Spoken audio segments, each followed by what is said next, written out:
Okay, it's going to be a review of AEW's Wrestledream, the tribute for Antonio Inoki. I got to say, I thought the show was incredible. I think the combination of this show and just how well the media scrum went, it just feels like the company is.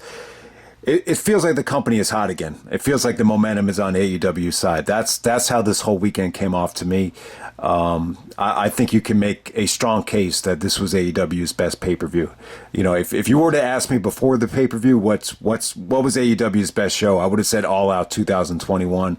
But, you know, just the way this show unfolded and with the return of Adam Copeland, better known as Edge, as Matt Hardy would say, it was awesome show. Just definitely a uplifting show.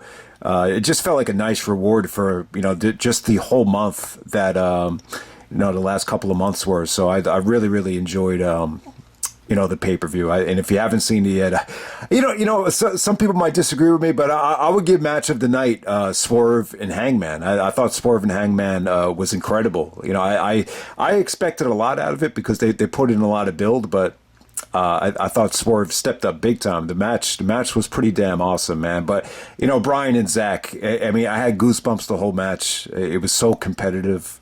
You know, everything that you could have asked for, I thought the match delivered. And what really was a treat was just the commentary. Like they had, you know, I was hoping they would have Nigel. They had Nigel on the whole show. So they had Nigel on for that match. And I thought Moxley was great. You know, just the interaction between Moxley and JR when after the match ended, Moxley's like, holy shit. And then JR starts laughing. You know, that just the commentary put the match over the top for me. Yeah, but Bryan and Zack, unbelievable match, man. It was just a clinic in, you know, for people that want to become wrestlers, just to learn about how, you know, dexterity could just play a huge part. Not just in sports, but, you know, in professional wrestling as well. I mean, how many times have you heard it, you know, growing up? You got to work on your left hand. You're too right-handed dominant. And then the same could definitely be said, you know, for wrestling as well. That's what separates these guys, you know, from the rest of the pack. Just how freaking good they are, Bryan and Zack. The match is incredible. And the main event was awesome, too. You know, Christian and Darby. You know, I think I had a little bit of mixed feelings on the fact that it was going to main event, but God damn, man, this main event was incredible. It felt so different than like any, you know, main event we've seen in a long ass time. So some of the most dangerous shit, you know, you would have ever seen. Nice little swerve at the end, Christian's heel performance, and then icing on the cake, the stuff with you know, Edge coming to AEW. I got to say, this is arguably the biggest signing I think Tony Khan has ever done. You know, when you look back on it, I mean, there's only a few guys that have won the world championship more than Edge. You know, guys like Cena, Flair, maybe Triple H. When you combine the WCW stuff, maybe Hogan, but you know, maybe that's it. Maybe Randy Orton. I mean, you know, Edge is in rare company. And it was just, he got holy shit chance when he came out there. And, you know, just Edge's vibe in the press conference. It's almost like he escaped from a prison. You know, that's how it kind of came off. And I don't want to throw shade at Edge's, you know, previous run. I think his return in the 2020s, you know, I think he helped. I think he helped everybody during the pandemic. I thought Edge's run was great. You know, some of the stuff was a little bit weird. You know, some of the stuff he did with the Judgment Day, you know, maybe the stuff with Vince was the nail in the coffin. But hey, man, I'm glad that Edge is there. It's almost like he's reunited with his family. Edge, Christian, Jericho, you know, those three guys. I think they actually drove home together, you know, after the 9/11 attacks when they had to drive from Texas to Florida. So it's really cool to see them reunited. Just a lot of good things to look forward to. Just a really uplifting show. So if you haven't seen it yet, I think everyone should check it out. Like if you want to watch one show from this year, this would be my pay-per-view of the year, no doubt about it. And it's arguably the best AEW pay-per-view I think I've seen. And I'll kind of talk about the comparison between this show and All Out, because I think you can make the case that this exceeded, you know, All Out 2021. But let's get right down to it. You know, first match tonight, you had MJF taking on the Righteous of Dutch and Vincent for the Ring of Honor World Tag Team Championship. So Adam Cole's injured. So yeah, the MJF promo at the beginning of the match was good. He was kind of, you know, shitting on Dutch for being a little bit overweight, Vincent for being a white guy with dreadlocks. So I thought it was a funny promo. MJF is wearing the Seattle Supersonics ring attire. So I seriously doubt MJF grew up a Supersonic fan. He was actually born the year they went to the finals in 1996. So, but it was cool. I think what MJF is doing, he's trying to sell merchandise. So he's trying to suck up to the, that city like he did in New York with the Mets ring attire. So, but this is a little bit interesting to me. I did not expect MJF to wrestle a handicap match here. I thought he would try to weasel his way out of it. I thought something would have happened with, Jay White or Roderick or, Adam Cole, one of the stables. But surprisingly, they let MJF just wrestle here as a babyface. And, this was probably the most challenging, that MJF had in terms of getting the fans on his side, because Adam Cole's not out there to kind of, rely on him or piggyback off of him. So it was good. It was good in terms of crowd reaction. The fans got behind MJF. It wasn't a match you could take seriously. He wanted to do the body slam on Dutch. He wanted to do the kangaroo drop kick, and the fans went crazy for it. So this was like your, it was like your sports entertainment match of the night. It was just a lot of fun. Yeah, it's not a match that definitely had a lot of seriousness to it, but MJF actually retains the Ring of Honor World titles by himself. The last time I could think of someone actually doing this with the ROH World titles was Jay Briscoe, when Mark did the shooting star press and he got a concussion on the concrete, and Jay had to win the belts for himself. I think it was against Shingo and was it Shingo and Naruki Doi from Dragon Gate, All-Star Extravaganza 3. Yeah, so MJF retains the ROH World titles by himself. This way you could kind of look forward to television and see how MJF and Cole are going to drop these belts. Maybe you'll see a replacement. I would definitely suspect that Jay White would end up costing him the belts. I don't think they wanted to over convolute this pay-per-view, and maybe that's why they didn't, have MJF drop the belts here.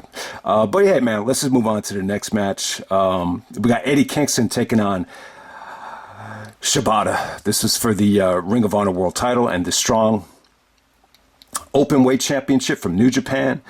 So Shibata's pure title is not on the line, but it was cool though. You almost forgot that Shibata is the pure champion, and I think Excalibur alluded to, if they were judging this match on rope breaks, Eddie would have gave up all his rope breaks like in the first 5 minutes, because Shibata just dominated the match in terms of submission work. He was doing a lot of, Antonio Inoki, style submissions. Shibata's biggest influence in wrestling was Antonio Inoki, so he did, kind of variations of the abdominal stretch, the octopus stretch, and it was good. Eddie fought it off. He delivered some nice back fists to the future, and it just got very stiff with Shibata's kicks and Eddie's chops, and ultimately Eddie's able to powerbomb Shibata to retain the belt. But a good match here. Very predictable. I expected Eddie to retain. This is his first major title defense. But yeah, man, I think Eddie's in a good spot right now. He doesn't have, like, if he won the Ring of Honor World title in 2008 or 2009, it would have came with a lot of scrutiny, a lot of baggage, just like Jerry Lynn and Tyler Black and, Nigel. They went through hell when they had the ROH World title, because it just had so much prestige at the time, coming off of Joe's and Danielson's runs. It was just very difficult, to carry that burden. So he doesn't have the stress of winning it like it would have been in 2008 or 2009. But I think for Final Battle though, I think Eddie will finally feel a little bit of pressure. Some would argue that in Chikara, it was kind of weird what happened in Chikara with them taking the hiatus, and then he came back as the champion, and he flipped the hell out, when they came back. So it'll really be interesting to see Eddie's demeanor and composure at Final Battle. I could see him taking on Garcia in the main event of Final Battle, but it should be interesting to see who gets that spot against Eddie at the last Ring of Honor Final Battle event of the year. So we'll see what happens there. Next up, we had Kris Statlander taking on Julia Hart. This is for the AEW TBS Championship. I gotta say, I thought it was really good. Just like when you go back to All Out 2021, I think what really put the show over the top is you just had so much consistency. Sometimes, and last couple of AEW pay-per-views when the women go on with Saraya and whoever the hell was in that four-way match at All In. You just notice the quality kind of drops off. You could argue it had something to do with maybe not getting enough time or whatever, but I just thought they maintained the quality of the show, and it was a good match, man. I thought Julia Hart was good here. Brody was out there supporting her, and she really got the fans on her side. She had this really, really good moment, almost like a Danielson-like suplex off the top rope. And she kind of gives like that exorcist evil look, and then she kind of bridges up and, try to go for the moonsault. And then eventually she did hit the moonsault, and the crowd popped huge for that. So you saw some good stuff from Julia. Her submission work. What's her submission called? The Heartless submission. Eddie Kingston, I think, might have showed her that move. Eddie used to use that submission as well. But yeah, Statlander countered that into some, really devastating tombstone power drivers consecutively. So it was good, man. Statlander's good, man. She really delivered here. She knows how to execute moves, and just everything she did here, I thought looked great. So her and Julia Hart just had a really solid match. This is one of the better AEW women's matches on pay-per-view so far. Would I say it's the best? I think it's one of the best. Probably not the best, but yeah, I would definitely give them a thumbs up. Next up, we have the Young Bucks taking on the Lucha Brothers, the Gunns, Orange Cassidy, and Hook. This is a four-way tag team match for the to get an AEW World Tag Team title shot. So they only went about 12 minutes here. It felt a lot longer than that. It was tough to get this thing going. At the beginning of the match was very Gunn dominated. Like, they got a lot of heat. They were involved in the match a lot in the beginning here. I thought Orange Cassidy and Hook, this was definitely a big match for Hook, but, I just don't know if this was the best way to showcase, Hook's talents here. But I think by the end of the match, I think everything was fine here. I thought, Lucha Brothers and the Young Bucks got into a nice little rhythm, and it just got pretty awesome at the end. The Bucks got into their routine. Penta and I think it was Matt Jackson. There was it might have been Nick Jackson, but goddamn, there was a beautiful double stomp while Penta had two guys, hooked up at the same time. I think Penta hit one of the dudes with the package power driver, and then the other, I think it was Hook that was like on his back. It almost looked like a Gringo Killer Comet combined with the package power driver. It looked awesome. So that was definitely the spot of the match. The Young Bucks go over, and they hit the double V triggers, and they're going to get a title shot against, FTR.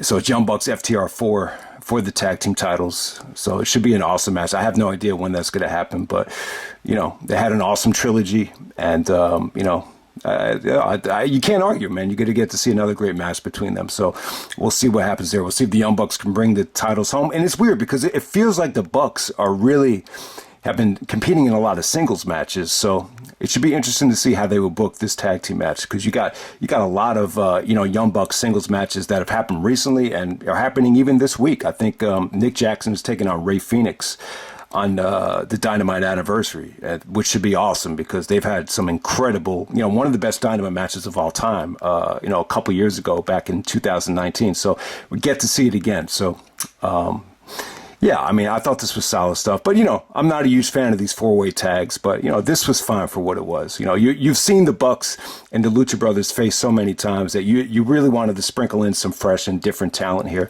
and that's exactly what it did. Good experience for the Gunns, even though they did get a lot of heat out there. All right, next up we have Swerve taking on Hangman. This was incredible stuff. So yeah, Prince Nana has found the new crown jewel in Swerve Strickland, and yeah, Swerve goes over, but it was hard fought, man. It was awesome stuff. Hangman did some incredible selling here. Hangman went through hell here. I mean, there was a sequence where he was selling, the arm injury. They were kind of catering to him, and then Swerve still hit the double stomp on the edge of the ring apron. It looked like Swerve's, boots went right into Hangman's, throat area. It was nasty, man. They pulled off a lot of nice things. Hangman's countered the tombstone. into the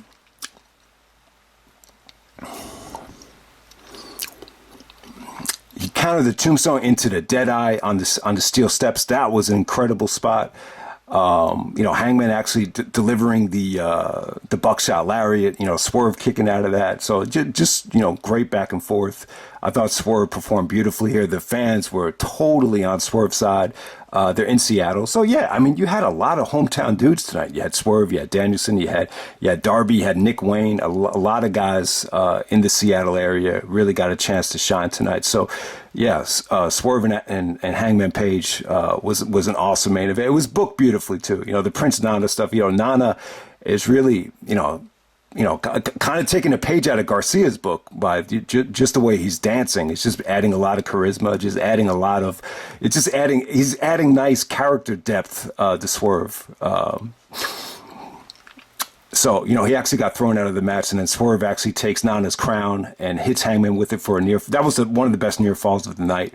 And then Swerve actually picks him up and actually hits him with the JML driver to put him away. So that was an interesting finish. But yeah, once again, though, man, Hangman Adam Page, man, he delivers in a big spot. You always hear Mad Dog, Chris Mad Dog Russo always criticizes dudes in baseball for not delivering in a big spot. Like, he's a good player, but he doesn't come through in a big spot. Well, this is a dude in wrestling, to use, in wrestling, I would say Hangman Page, anytime you ask him to deliver in these spots, man, it's always a great match, man. Some people even thought the stuff we did with Moxley at Revolution was a 5-star match. So this is another gem for Hangman Adam Page. This storyline got very personal. They gave them the main event go home spot on Dynamite. So just everything about it, from the promos to just being creative and making it, really kind of touching a nerve with some of the issues that they touched on. They even went into race and, fatherhood and all that shit. And they backed it up and they delivered a home run, man. I think this is arguably, the match of the night. I thought it was that good. I think the expectation, when people saw this match announced, I just don't know if the expectations were that high. I think the expectations got higher when you watched Dynamite, but they knocked it out of the park. I thought it was an awesome match. Next up, we have Ricky Starks and Wheeler Yuta. So, yeah, well, Ricky and Wheeler, I thought this was good. I thought they were put in a tough spot. So they booked it like this because they brought out Moxley on commentary. So they had Moxley commentate for his Blackpool brothers and Yuta and Bryan. So it definitely made sense. I mean, they're in a tough spot. I think this was something that you could argue should have been on the pre-show. But, Ricky, continue the momentum. This is a nice victory for Ricky Starks. He went out there with Danielson at All Out and, really kind of saved that show, it seems like, with just an unexpected classic. So he lost back-to-back matches against Danielson. So you want to reward, Ricky for, what he did with Bryan Danielson. So he got a nice little victory here over Wheeler Yuta. I mean, I thought it was good. I thought they wrestled hard. I thought Yuta really showed great versatility in terms of, his work on the mat. And, Ricky was great too. I just thought they brought it. I just thought from a physicality standpoint, I thought they really, delivered here. And this is probably going to go down as the most underrated match of the night. You could argue it was probably one of the weaker matches of the night, but it was still damn good though. And they protected Yuta too. They actually brought out Big Bill, and Bill kind of distracted Yuta at certain points, and eventually Ricky hit the spear, and then he hit the Rochambeau for the finish. So I gotta say, I think the match was solid stuff that didn't overstay its welcome. So and we're gonna move on to Bryan Danielson taking on Zack Sabre Jr. God, I mean, it was incredible. There's so much to talk about. I don't want to get carried away and overwhelmed here, but from a competitive standpoint, it was just something that I needed to see. I mean, this is just a great match for anybody that just cannot find the way to vent any of their competitive juices, because the match definitely felt competitive, and it was just. It was a clinic. It was a clinic, and you just got to see them, just do their thing. Just so much great mat wrestling here. The counters were out of this world. I mean, this is a match where the little itty bitty details, is what really just makes this thing stand out. Just everything about it was just incredible. And like I said, man, on commentary, Nigel was great. And what it really did was it really was. It was almost like Moxley and Nigel were, rooting for different guys here, and it's great because it really still continued that Nigel Bryan, rivalry. Like you could even hear it in Nigel's voice, by calling Danielson the clam digger, just taking shots at Danielson for being pussy whipped for 9 years, just everything. The funny thing is when Bryan won the match, Nigel really pushed for the fact that, Danielson made it more action packed and, he didn't stick with the technical wrestling. But from a technical standpoint, Zack's still the best technical wrestler in the world because he didn't have to resort to, what Danielson resorted to at the end where, Danielson wins the match, but, they tried to illustrate the fact that, Zack still pretty much out wrestled him. And it was great stuff. I mean, there's so much great stuff to get in here. I mean, Zack was really going over the work on, Danielson's broken right arm. So Danielson had to use his left hand for a lot of the match. But really what stood out about this thing, Zack's execution, even some of the non-submission stuff was great. JR even alluded to it, the follow-through with that kick. There is a dragon screw from Danielson that did not look good, though. Like, I thought Zack might have, tore up his knee on that, but I think he was okay, though. Like, even JR and Moxie's was like, man, that did not look good. So that was the scariest part of the match for me. But other than that, man, it was some incredible stuff. I gotta say, like, the European clutch stuff was just beautiful here. Danielson, Danielson has finally met his match in Zack Sabre Jr. with just someone that could just match him hold for hold. The European clutch stuff into the cat mutilation, and it just felt like any time Danielson had something, Zack was able to counter it, and they were almost like competing. On commentary, I think it was who was it on commentary? It might have been Excalibur, just saying that anytime, one guy tried one move, they would try to outdo each other with it. So it was really, really cool stuff. So too much stuff to go over here. I'm not upset that this didn't get the main event. Danielson's actually wearing his Seattle Seahawks tights there. So the fans were really into Danielson. Zack Sabre Jr. got some cheers as well. So I'm trying to think of the ending here. So yeah, Zack actually had him in a, I think he might have transitioned the cattle into an armbar, and then Danielson actually transitioned out of the armbar into the regal plex, and then he hit the Busaiku knee 2 times. Zack kicked out of it once, and then he hit him with it again, and then he put him away, and then Nigel was like, Danielson had to resort to, non-technical wrestling to win this thing. So, you get the point. They did a good job of, making Zack look frustrated that he was the better wrestler, and he didn't shake Danielson's hand, which I actually like it. I like the fact that the loss bothered Zack. Am I surprised that Danielson went over? Not really. The championship, Zack's New Japan Television Championship wasn't on the line, so I didn't mind the fact that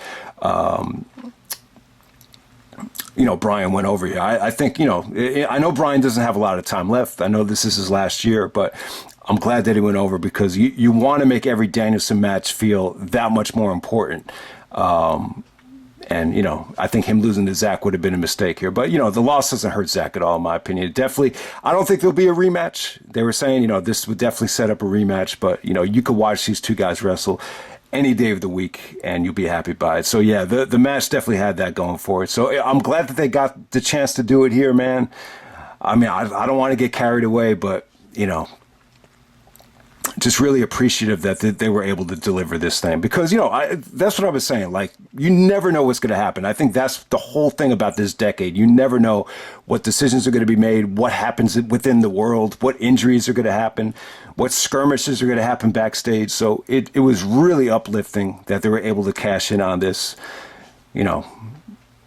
at Danielson's age too. It's unbelievable that this dude at 42 years old, there's no deterioration. There's no slippage between Danielson at 22 and him at 42. If anything, he's gotten better, and it looks like he's in better shape than ever. So it's very inspiring. Another inspiring performance from Danielson. And Zack, like, they alluded to the fact too that Zack has put on a lot of muscle, a lot of body fat, and he's benefited from it. And I can't agree more. I thought Zack looked incredible out there. So yeah, great match. Don't look too much into the rating. I don't even know what I want to rate this thing. Let me just say, I was very, very satisfied. You could not have asked for anything better.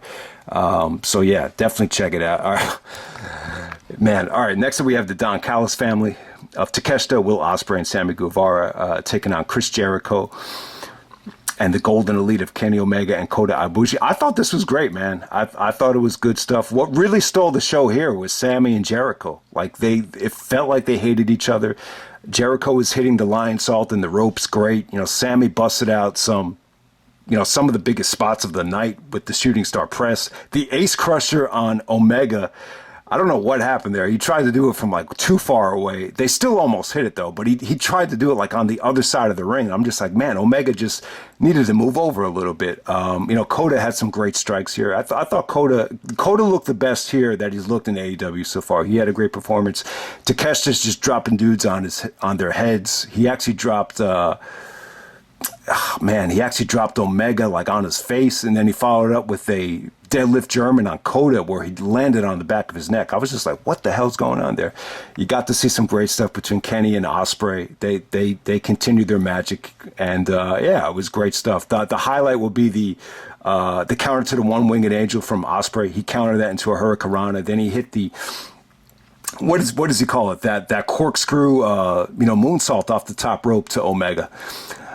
I can't remember what Excalibur called it, but yeah, that was pretty awesome. And the ending was pretty weird. You couldn't expect a great ending here. You didn't want to have Omega or Ospreay get pinned, so you definitely understand it. Sammy actually gets his win back. So Aubrey and Danielson had a great moment as well, but she refereed this match, and Aubrey is just consumed with Ospreay. I think Ospreay was just holding on to her or distracting her somehow, and then Sammy is able to get the baseball bat from Don Callis' assist to pin Jericho after I think Jericho actually delivered a hurricanrana from the top rope right before that spot. So yeah, Jericho had a great night. The fans were into Jericho. There was a lot of times where Jericho was just fighting guys 1-on-3. So I think everybody looked good here. You would love to have seen more stuff between Ospreay and Omega, but they gave you a little taste of that Forbidden Door magic, that Wrestle Kingdom magic. So I think everyone will love it. I thought it was a great 6-man tag. You wish the Don Callis stuff wouldn't have consumed the finish, but it was still pretty damn awesome. I would definitely put this above the Omega tag match from Allin. Yeah, so great stuff there. Next up, we had probably the most underrated match of the night. We have the AEW World Tag Team match. You got FTR taking on the Aussie Open. Man, I thought it was great, man. And I felt bad because I forgot to write this down for the preview. And I thought this was going to be one of the better matches on the show. I think if they had gotten on earlier, I think this probably would have been, one of the FTR's best matches. And it just goes to show you when you give Aussie Open time and you don't just kind of plug him in a 4-way tag like Impact did at WrestleMania weekend. I mean, they're great wrestlers, man. Mark Davis was awesome here. He was just very stiff, he was just relentless out there. I think he ended up getting hurt. I'm not sure if he was just selling it, but by the time they tried to deliver the Coriolis at the end of the match, they weren't able to execute it properly. But you never know. He might have just been selling the injury there. FTR goes over with a super big rig. I know they changed the name of the finisher. It's just not coming to me now. But yeah, Cash and Dax were awesome here. I gotta say, Dax. I know he's more of a Bret Hart. He promotes himself like he's more of a Bret Hart fan. But yeah, I don't think I've ever seen someone deliver German suplexes that flawlessly since Chris Benoit. And at the same time, he's doing the headbutt too. So you could tell Dax is heavily influenced by Chris Benoit's work. I thought him and Cash, delivered another great match right here. The Aussie Open guys were great. I mean, great double team moves, dangerous moves as well. That spike pile driver that Mark Davis took on the edge of the ring apron, that's a lot of weight, to be able to do something that dangerous. So yeah, the finish was awesome. I thought these guys had, the crowd, they were in a tough spot though. I think these AEW shows are very long, so yeah, you couldn't expect an amazing crowd here, but I thought you had the crowd had its moments here. There was some dueling chants. The Aussie thing is really catching on with the fans. So you heard some dueling FTR and Aussie chants, and it ended up being great, man. Awesome match. I definitely, if this had a better crowd, this would have been, probably, maybe a top 3 FTR match. So great stuff there. And then the main event, we got Christian Cage defending the AEW TNT Championship against Darby Allin in his hometown of Seattle. So yeah, man, another guy whose hometown is Seattle. Seattle might have maybe the biggest stars in AEW. Most of them are from Seattle, so it definitely made sense on a lot of levels.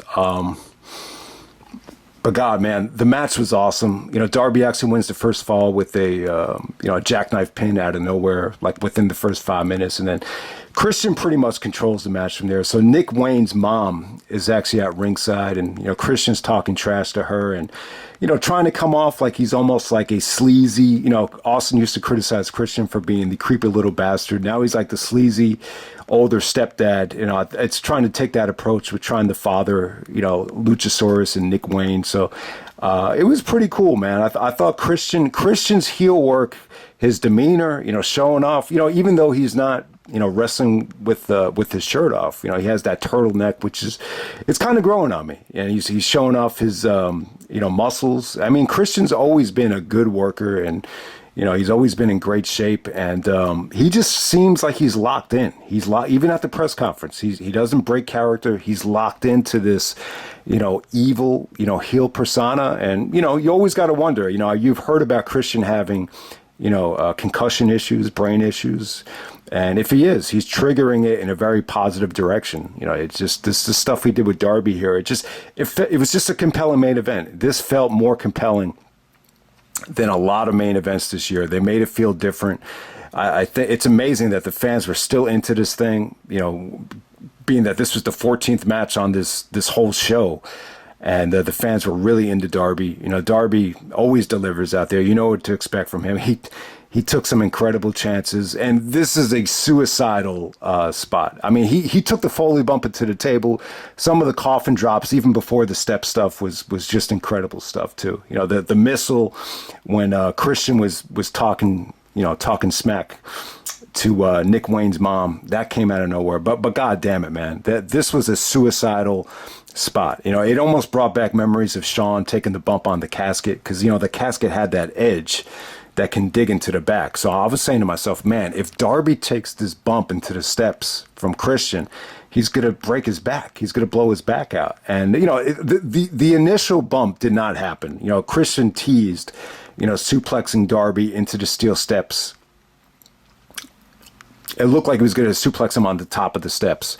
That didn't happen. The first suplex was just on the floor. And then there was another suplex where, Darby's shoulder hit the bottom step. So it wasn't a back into the steps. It was almost like a shoulder and a leg into the steps. Still, it was an incredible bump.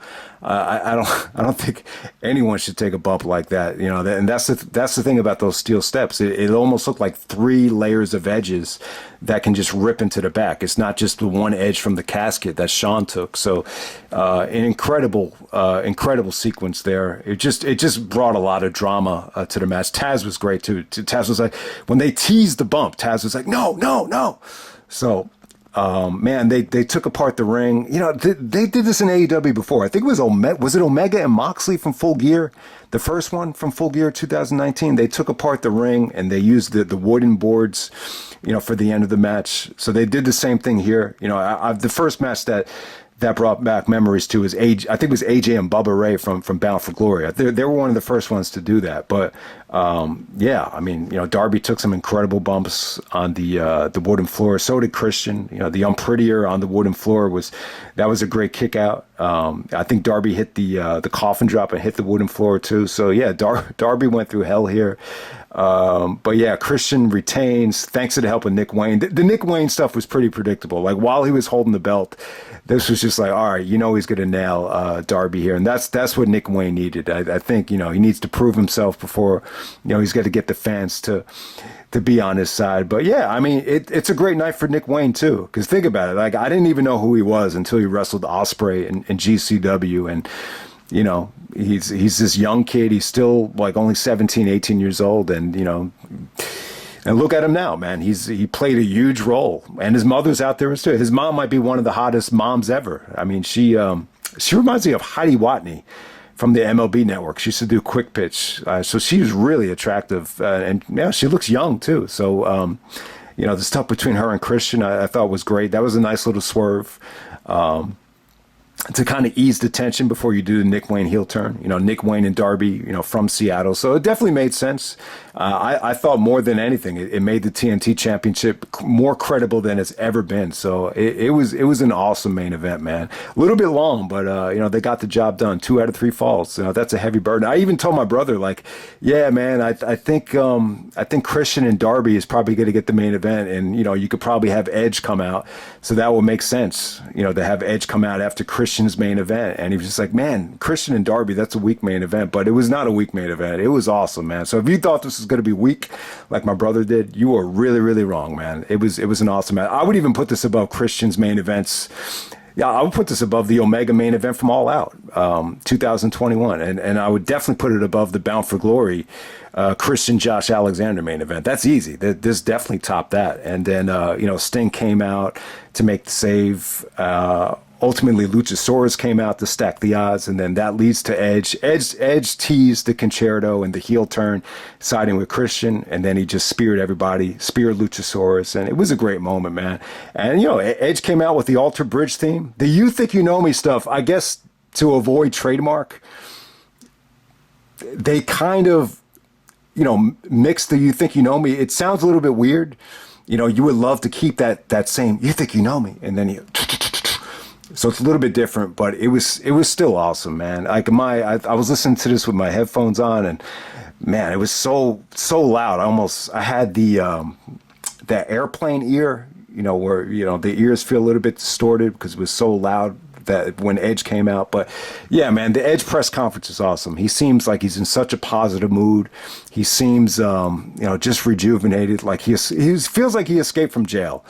I think, and that's not to say his WWE run sucked. I don't think it sucked at all. I think it was great. I really do. There was a little bit of mishaps along the way, but for the most part, I got to give Edge credit, man. I was ready to quit on WWE in late 2019. His return at the Rumble and, some of the stuff he did with Orton, the stuff he did with Roman was great, but it's really uplifting to see Bryan and Edge after that depressing WrestleMania main event where, they did the double stack with Roman. I just thought that was a slap in the face, man. And I don't see how that finish, benefited Bryan or Edge. So it was just great to see, Bryan, that's the luxury of Bryan being with this company, so he could wrestle, guys you never would have thought you had the chance to wrestle in Zack Sabre Jr., and they just knocked it out of the park. And then at the same time, you get to see, Edge, join forces with his guys and Jericho and Christian again. So it's just a really uplifting night for the company. The whole media scrum was great, with, this was definitely the best media scrum I think they've done. Like they'd stacked the deck. I thought everybody said, really, really insightful things. They start off with Edge. MJF was great. Omega and Jericho, they really put over the younger talent, especially Swerve. So I thought they were awesome. Statlander was good. Danielson, he's like the king of these media scrums because he, instead of being controversial, he just comes off very classy and very articulate as well. So it was just a great night for the company. So hey, man, I think they finally turned things around. Instead of having that dark cloud over them with everything that went on last year, it's just like, all right, let's just start over and let's just let these guys just do their thing, man. And it was pretty damn cool. So yeah.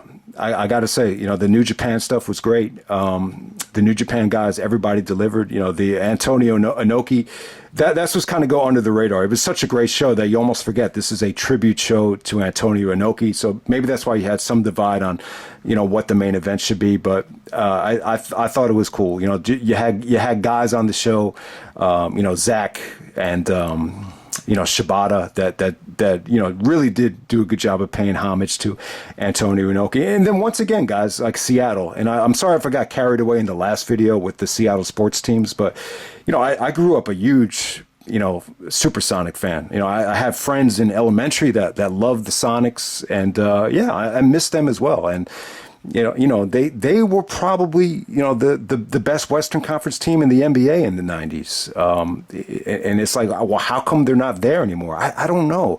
I think the loss to Denver in the first round was a huge upset, and I just don't think we were able to recover from that. And when they did make the finals, it was pretty uneventful. Anytime you get down 0-3 to Michael Jordan, it's nail in the coffin. But I will say this: when you go back to Game 5 in that series, I've never seen Jordan look so frustrated ever in the finals. So, the Seattle, they definitely turned the tide, but, obviously they weren't able to win in Chicago. So, and that was pretty much it. Once they traded Shawn Kemp to Cleveland, and then he gained weight after the lockout, they were never the same after that. But it was cool to see Shawn Kemp at the show. They showed him right after the Swerve match, so that was pretty cool.